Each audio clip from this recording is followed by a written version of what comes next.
All right.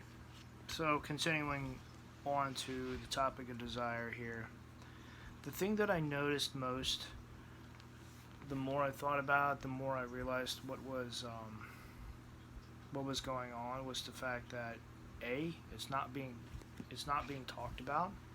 B, it's always it's always looked at as if it's causing problems and causing issues, and how it itself is something that is evil and wrong, and that it should be avoided above all else, because that is what leads you down to committing sins and all of that. It's important to note this because I believe there's a point where people go, they stop desiring and they start pursuing their. It turns into lust, and they start pursuing these lusts because they become basically addictions.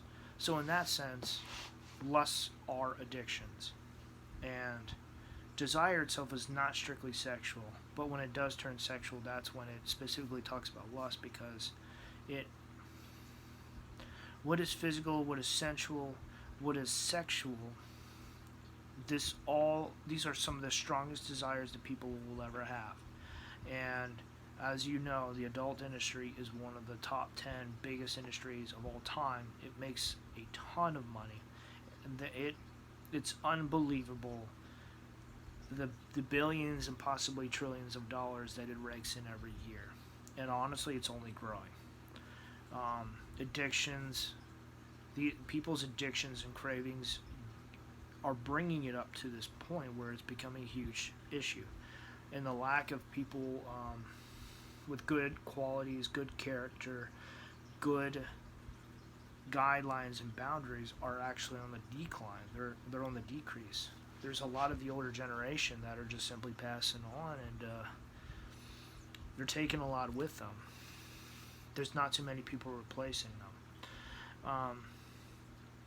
So in your life, your day-to-day life, understanding why lust and desire is important is crucial, but it's never really talked about. And churches don't address these issues.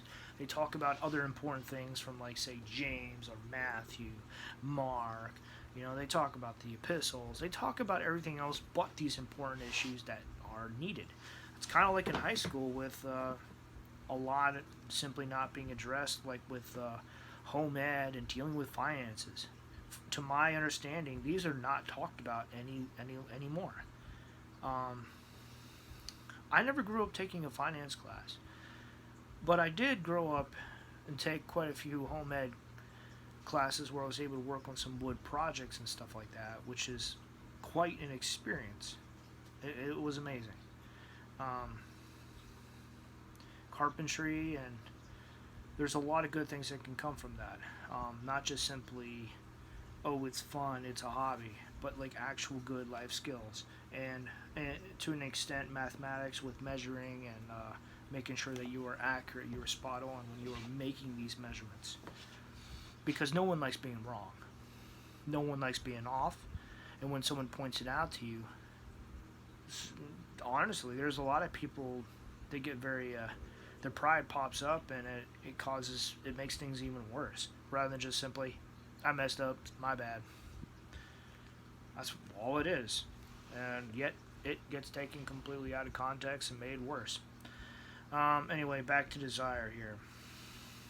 I'm going to just read down on the list here. First pops up, and I'll just read it. Again, this is not a Bible study. I am not simply just throwing scripture at people. I do not do that. Trying to make it be relevant to everyday life is what my goal is, to read between the lines. Job 20:13. Starting with 12. Though evil is sweet in his mouth, he hides it under his tongue. Though he cannot bear to let it go, and lets it linger in his mouth. The idea there is that your desire should be kept for a short amount of time. It should be cultivated, but not to the point where it consumes and it becomes an all-encompassing compassion. passion where you're putting too much of yourself and you are overextending into this passion. And that is what it's talking about.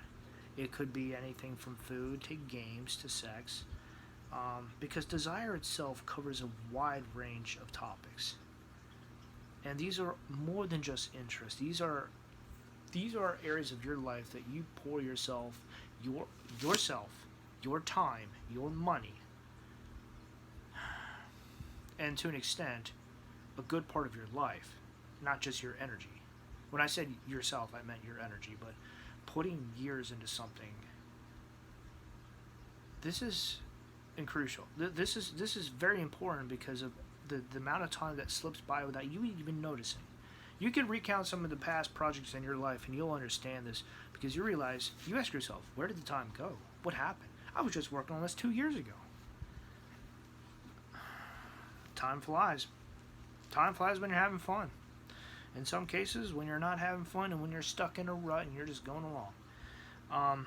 With that, I will say this. Desire can be used to spice up everyday life, which is very important, because losing your joy, losing a part of yourself, it happens with age. It happens with some of the trials. It happens when people pass away. There are 2 people passed away last week. One of them was a friend, and someone else was the mother of a friend of mine. And,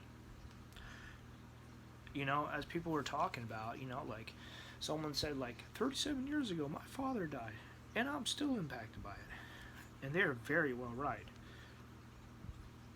Some things you will never get over. Some things, there's no time in the world that will ever heal or fix some of these issues and some of the things that pop up in your life. When desire turns into lust, it very well could go down that route, but just not in the way that you anticipate or even think about, assuming that you even thought about this. Like, for example, getting into a porn addiction where at a very young age, at like 11, 12, 13, where most people get into it, I imagine. Probably younger nowadays because of media and like Facebook and online internet. But back, I'm 34. But back when I was growing up, when I was around 12, I didn't really find out until, 11. I didn't really find out until I was 11 when I snuck online around 1 o'clock in the morning when everyone went to bed, and I was like, I found out about Jedi Knight 2, so I downloaded it on my family's computer, and I just played it. I was so ecstatic. I was so excited at nights. I just got up. I waited till everyone went to sleep. I counted down, went up, and I did it for like a whole week straight, I think, before I got caught by my dad. But point in case, it started with a love of games, and that's when I got hooked on a porn back then when I was 11. However, continuing on, putting money into this desire turned it from a passion and an interest and what I said, a desire, into an actual addiction that I was able to. I haven't fully kicked it, but going through one of these courses to help break the habit, which is what happened. I'm only half free from pornography, and I'll take that for what I can get for the time being.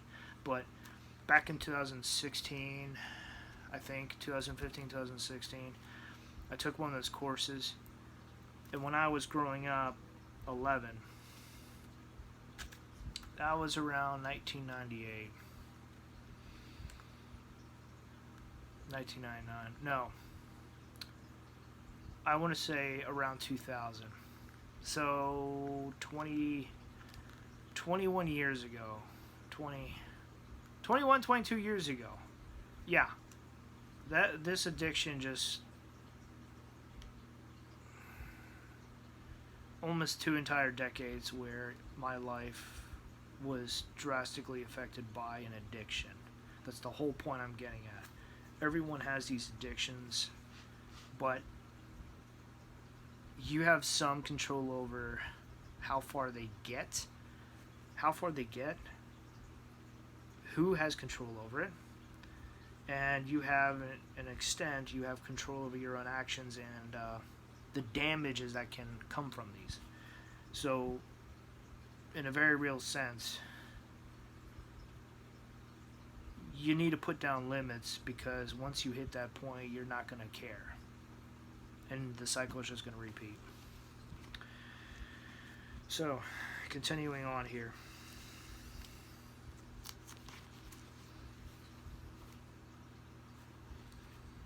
I got bookmarkers for days. I don't know if that's good or sad. Psalm.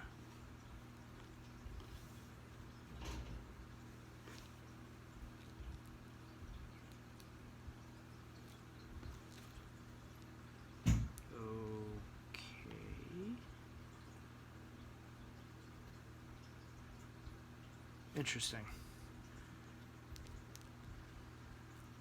Should be Psalm 31. Oh, okay. Gotcha. I'm going out of order. Sorry about that. Psalm 4. May he give you the desire of your heart, and may all your plans succeed.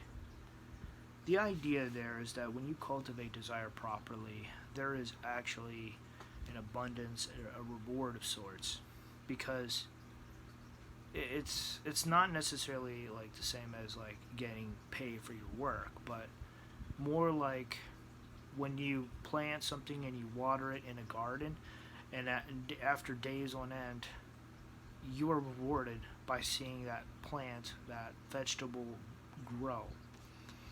That's the concept that is talked about here as far as with cultivating desire. 34:12. Psalm 34:12 is next. Whoever of you loves life and desires to see many good days. What you desire is what you're going to pursue. Or at least it's going to be a main focus of your life, part of a main focus of your life. Not always the main. That when something becomes an addiction, that usually becomes one of your main focuses of life, of satisfying that part, that need. Because addictions are basically needs that are felt, even though they're not really needs. They're like, this feels like a need, therefore it is a need.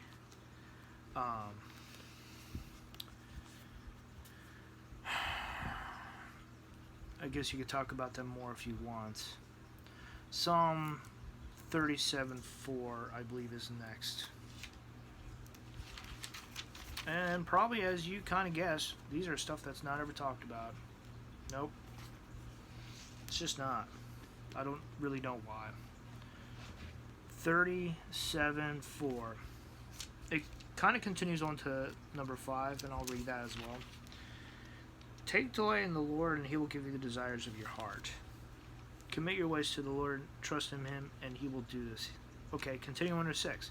He will make your righteous reward shine like the dawn, your vindication like the noonday sun. The verse itself, number 4, is saying that if you follow the path and the structure, and you basically try to, as what many other people say, you basically try to be like Christ, you try to put limits, or you try to put directions on your own desires and to kind of control them in a sense, or put standards that you try to follow, it's going to get not only rewarded, but it's going to make you become more of who you were meant to be, the better version of yourself, as some others would say. The next verse, number 5, is saying, if you commit your ways to the Lord, he will do this. Like, it's a promise. So number 5 is a promise, and number 6 is saying he will make your righteous reward shine, like shine before all men, that type of thing, like where other people actually see it, and in their eyes you will become so much more. There's other ways to interpret this. There really is. The vindication, when it says talk about vindication here,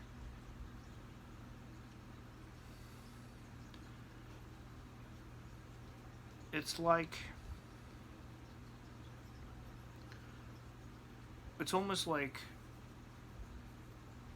there is a reason that when you are accused, vindication is an excuse that clears your name.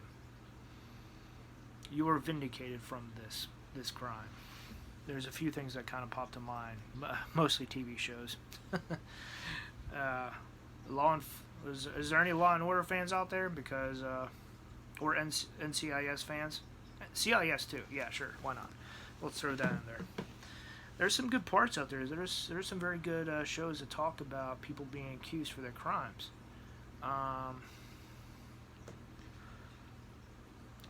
There's some older stuff out there as well, especially the one, A Few Good Men. I think with the one phrase where I can't remember his name. That one older actor, he's known for saying, "You can't handle the truth." That whole trial was about was about a cover up of a murder that took place, and this young, I want to say this young lawyer was trying to get to the bottom of it, and it was just hitting dead end after dead end. Anyway, moving on here, getting a little sidetracked. It's not bad. It's a pretty good topic. Psalm 78:30. Oh, okay, 78:29. This actually fits perfectly. They ate till they were gorged. He had given them what they craved. And then this is 30. But before they turned from what they had craved, even while the food was still in their mouths, goes on to 31. God's anger rose against them. He put to death the sturdiest among them, cutting down the young men of Israel. Several things to note. They ate till they were gorged. Now they just ate until they physically could not eat any longer. And the whole passage here, since this is Psalm, is recounting the days of Korah, I believe. Nope. This is when the people stuffed their mouth with the manna that fell from heaven. I was a little off. And there was an incident recorded with Moses where the people, they saw the manna on the ground, they just stuffed their faces, and that's when God struck some of them down. They were greedy. They just this is not lust, but they were letting their desires just run rampant, and they just stuffed themselves. They went above and beyond. So they ate till they were gorged. And it goes on to a second part saying he had given them what they had craved. When you get what you craved for X amount of time, X amount of years, two things happen that I'm aware of. One, you don't view it the same way. It doesn't hit you the same way. You realize certain things where it's like, oh, it's not what it used to be. That's the first one. The second one, it gets worse. And that's when it turns into like an addiction. More than addiction. Because you finally get to satisfy that. But by that point in time, there's really no satisfying it. You're just going down the path until you hit the dead end. Or in this case, where God actually kills you. A little side point here. When it comes down to certain things, God takes action. The warnings are done. The advice ends. The people stop showing up to give you the advice, the instruction, the clarification, interpretation that people need in order to make the right decision. That stops. That ends. And when you notice that there is very few people around you, when there's very little around you actually saying what you need, what you need to hear, you need to pay attention.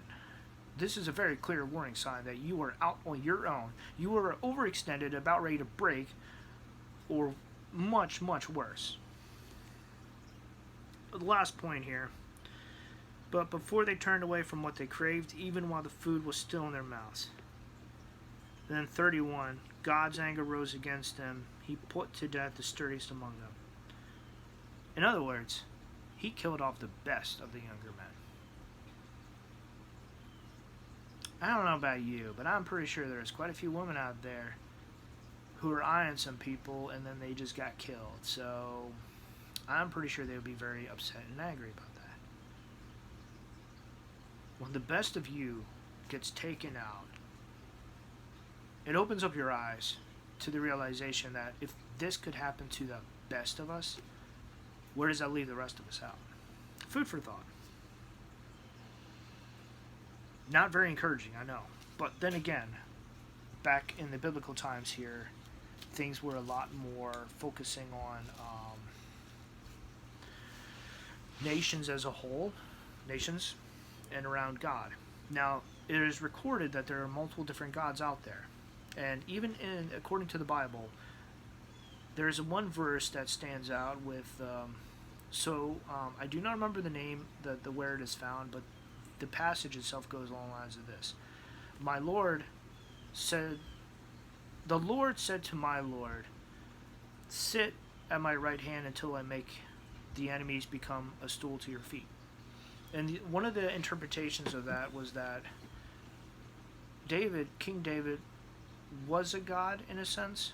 It was very interesting because the idea that people could become gods isn't really talked about. And this has to do with the placement of angels, and it goes off into a different topic, but it's interesting there that all these little side points are always interesting to go into. But again, trying to not get too distracted. Moving on to Psalm 106:14.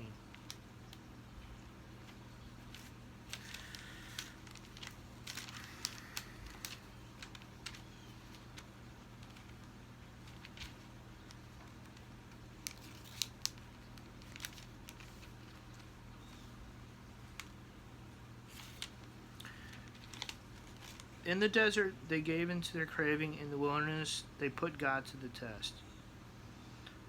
15. So he gave them what they asked for, but sent a wasting disease among them. Kind of goes back to the verse I was just talking about here. You pursue your passions long enough, eventually God's going to be like, here, you can have what you want. And you hit it a certain way, you pursue it a certain way. There's a very real chance that something negative is going to happen that you're not going to like. It's probably not going to be a curse, it's probably not going to be a disease, but it might be something else. The way you chase after, the way you deal with what you desire is incredibly important, because this has a longer lasting impact in your life than what you realize. Again, I'm just going to go back to porn, saying that porn has been known to do two things: destroy people's lives and their relationship, and improve sex life. There's a lot that can be said about that, and there's a lot of people who are probably very upset about that if they actually hear this. Improving your sex life, though, this isn't simply just sexual acts with your significant. This isn't just saying sexual acts. This is sexual acts with your significant other, your better half, your partner in crime, as some people say, your lover, the person who you love, who you care for. This is just between you and that one other special person. And seeing something new, it's like a light bulb. It goes off and you're like, oh, I gotta try this. It's just you and them, no one else. So when it comes down to it, even the people showing off some of these moves and stuff that you want to practice, you're like, I gotta try this out. I gotta work on this. We gotta do this. And again, on the same token, it goes too far, and it gets between you and the other relationships, and it just absolutely kills it, because there's several things that happen. It gets between the relationships, like it puts up barriers, and it becomes a barrier, and you isolate yourself. This isn't something that you feel like you can or should share, that you have to hide. Like, it becomes very shameful. I would have to say there's a time and place for porn, like everything else. When it goes out of control, that's when the real issues start up.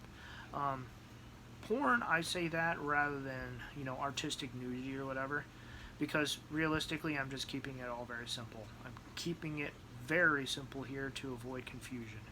But artistic artistic nudity and nudity of itself, even exotic arts, exotic stuff kind of falls under here. It's all within what is sexual. Um, but the idea here is that porn is used in the way that one would be a consumer. You're taking this and you're consuming it. You are becoming a consumer of what is sexual. And that is kind of what I'm getting towards.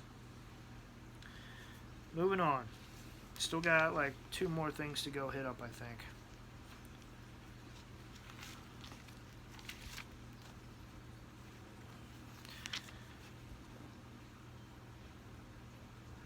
Psalm 145:16. You open your hand and satisfy the desires of every living thing. In other words, you get your priorities in order, you put your focuses in the right place, and you pursue them. You will be rewarded. You will get what you've earned. In this extent, God is very fair. He's not just a judge. He's not someone who punishes, but he also rewards. He gives you what you've earned, what you've worked for. And with that in mind, you have to have a clear thing of what you're actually working for outside of, like, in this case, I'm not talking about work. I'm not talking about what you'd be doing as far as your job. But, like, outside of all that, what are you pursuing? And is there any results that are being shown? The church loves using, what are the fruits of your work? They love using terms that confuse everyone else, and I am trying to avoid that, because that is not what I do, and that is not what I like doing. Bridging the gap between those who have a faith and those who do not. This is incredibly precise, very important, and very little talked about. And it bothers me because there are some people who actually need these instruction and these thoughts. Because my thoughts are my own, but they can be used in such a way to help improve other people's thoughts and interpretations and understandings, and to help get them further on in their life. Not everyone's going to agree with me, and that's perfectly fine. I don't really want people to agree with me, just to understand and to see that there's more out there, as well as faith and Christianity aren't bad. I'm not advocating for them, but I will say that having a foundation is never a bad thing, ever. But some people absolutely reject and refuse religion, faith, relationships between you and your Creator, as some Christians say. But this is incredibly important because having a foundation means you have something to go off of when you hit further problems in your life. And young men in today, actually I can't even say that, because both young men and women have issues that are becoming worse and worse. And it's just like, I'm not even a part of this, and I'm seeing this, and I'm like, no one's talking about some of this stuff? Alright, fine, I'll do it. So speaking up about some of these issues is very tentative because of this whole hate speech thing. And I'm just like, no. I can see why you would think that's hate speech, but it's not. These are my thoughts and my understandings, my interpretations about something important here that is not talked about because it is offensive. There are certain ways where you can make things more approachable and understandable, which is, it's hard. It's extremely hard. You're walking a fine line. And some people can't do it, and some people really, really don't like doing that. The last verse, and again, I'm going way above and beyond what I'm intended here, which is like 15 minutes. So, apologies. I'm missing my time limit by a mile. Matthew 6:21.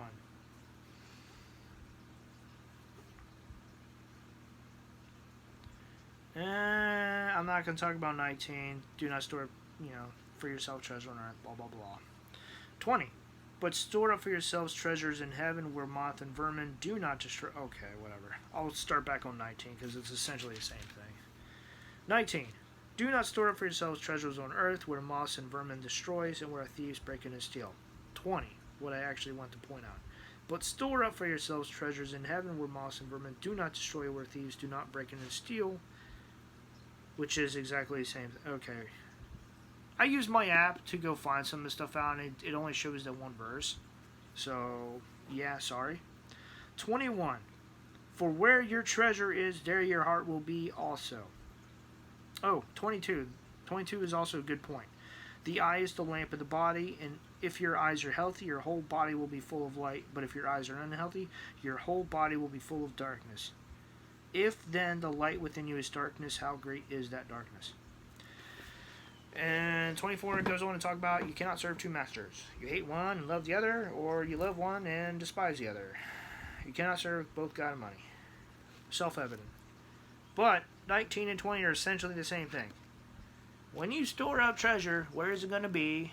And what's it going to be to you? What's it going to be to you? Where are you storing it up? And what are you storing up? Now, this is not part of what I wrote down here, but number 22, the eye is the lamp of the body. They say that eyes are the gateway to another world. And to be honest, this is completely a side topic here, but when I look at people, they're like, why aren't you looking at me? I'm focusing on your words. So I say, do you want me to focus on what you're saying, or do you want me to focus on your face? Because I can't do both. So when I'm looking at the camera, I get distracted. That's why I don't do that. But that's a side point there.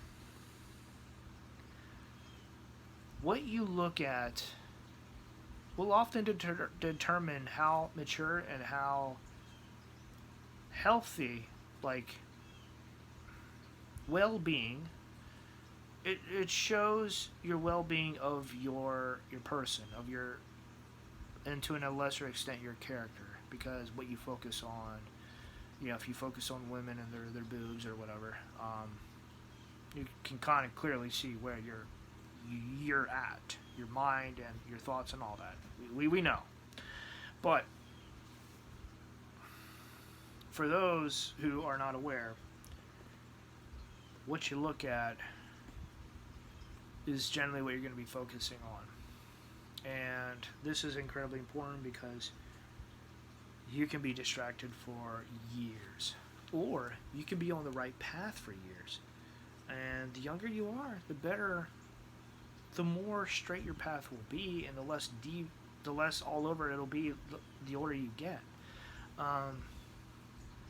If you have good parents, this is going to be harder to see. You know, good example, good family, good family, good foundation, good values. You're not going to see this. This is going to be very hard for you to see. Unless you are getting up there in age, in your 30s and older. The younger people are going to have a hard time seeing this. Now, the people who've had bad experiences, the people who've seen, like, the trashy, the bad side of other people, they're going to see this because they're going to see what is actually missing. And that is actually kind of important. Anyway, these are my thoughts, my interpretation on what goes between the Bible and those who do not believe it. And specifically with the topics of lust and desire. Sex is very simple, but it's very... Sex is simple, yet the effects are very profound, because everyone has organs that they grow up with, and when you let your desires take control, specifically talking about sex here,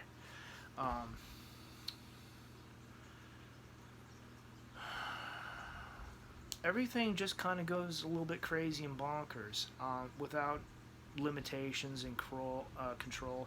And what other people say as like channeling and guiding, because sex is a very powerful force. As I said, it's very simple and easy to understand, but it gets completely convoluted.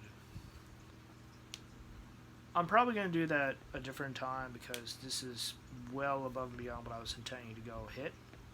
I'll put the verses down below. And, oh yeah, I wrote down here, sex, it's a marital right. Not just simply trying to make babies and trying to have a good time, but it is apparently a right within marriage. it gives you some food for thought there.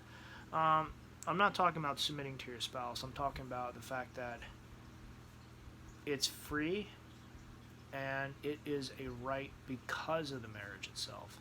I've looked into a side topic here, but I looked into relationships outside of marriage and I found some very interesting things. I might have to talk about that later though. All right. Hopefully hopefully you learned a few things and hopefully I didn't kill your interest by now. Until next time.